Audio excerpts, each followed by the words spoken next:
Assalamualaikum warahmatullahi wabarakatuh. Perkenalkan, nama saya Eka Nuratul Ayuni dengan NIM 0402 052 4056. Saya mahasiswa Ilmu Komunikasi WINSA kelas E2 semester 4. Tujuan saya membuat video ini untuk memenuhi tugas mata kuliah metode penelitian kualitatif yang diampu oleh dosen Dr. Nikmah Hadiyati Salisah, SIP, MSI. Di video kali ini saya mengambil judul Cancel Culture dalam Perspektif Komunikasi Digital. Perkembangan teknologi digital telah mengubah cara manusia dalam berkomunikasi, khususnya di media sosial, terutama di kalangan Gen Z. Media sosial menjadi sarana utama untuk berinteraksi, menyampaikan pendapat, dan juga membangun opini publik. Fenomena cancel culture juga dapat dipahami sebagai bentuk komunikasi masa digital. Apa sih itu cancel culture? Cancel culture adalah suatu tindakan dari netizen atau publik untuk memboikot, mengkritik, dan juga memperhatikan dukungan kepada suatu individu, kelompok, atau institusi yang telah melanggar norma sosial yang berlaku. Fenomena ini juga membuktikan bahwa komunikasi di media sosial bersifat partisipatif, yang artinya masyarakat tidak hanya sebagai penerima pesan, tetapi juga sebagai komunikator yang dapat memproduksi, menyampaikan, dan juga memperkuat suatu pesan agar lebih cepat dan lebih luas. Selain itu, fenomena cancel culture juga mencerminkan fungsi komunikasi sebagai kontrol sosial. Masyarakat dapat mendorong pihak tertentu untuk mempertanggungjawabkan tindakan yang telah dilakukan. Namun, di sisi lain, cancel culture sering tidak terkontrol. Pesan yang disampaikan cenderung bersifat emosional, tidak terverifikasi, dan juga menimbulkan misinformasi. Hal ini dapat memicu dampak negatif seperti cyberbullying, ujaran kebencian, dan juga pengunculan sosial terhadap suatu individu, kelompok, atau institusi yang menjadi target pengunculan.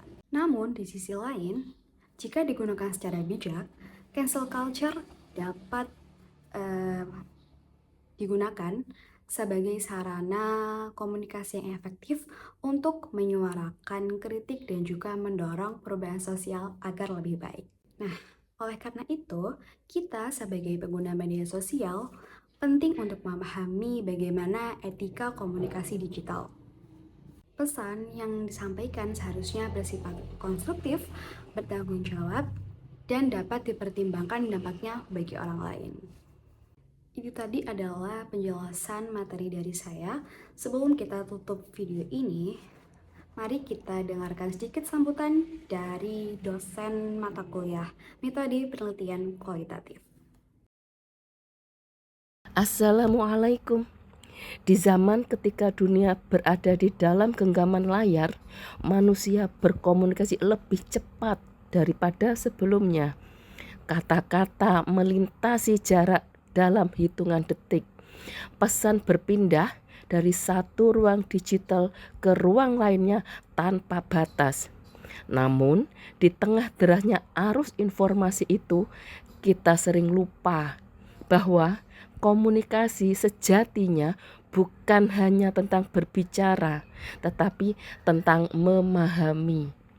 Setiap pesan yang kita sampaikan bukan sekedar rangkaian kata, melainkan cerminan pikiran, nilai, dan pengalaman manusia.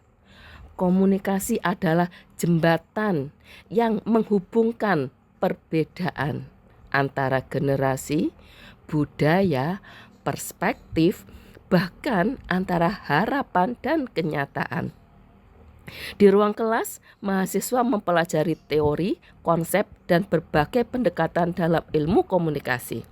Tetapi ilmu tidak berhenti di dalam buku atau diskusi akademik. Ia menemukan maknanya ketika dibagikan, dipraktikkan, dan dihadirkan kembali ke tengah masyarakat. Melalui video ini, para mahasiswa ilmu komunikasi Sunan Ampel, Surabaya, mencoba merawat tradisi itu, membawa pengetahuan dari ruang akademik ke ruang publik digital. Bukan sekedar membuat konten, tetapi menghadirkan gagasan bahwa komunikasi yang baik adalah komunikasi yang memberi makna, membangun pemahaman, dan menumbuhkan empati.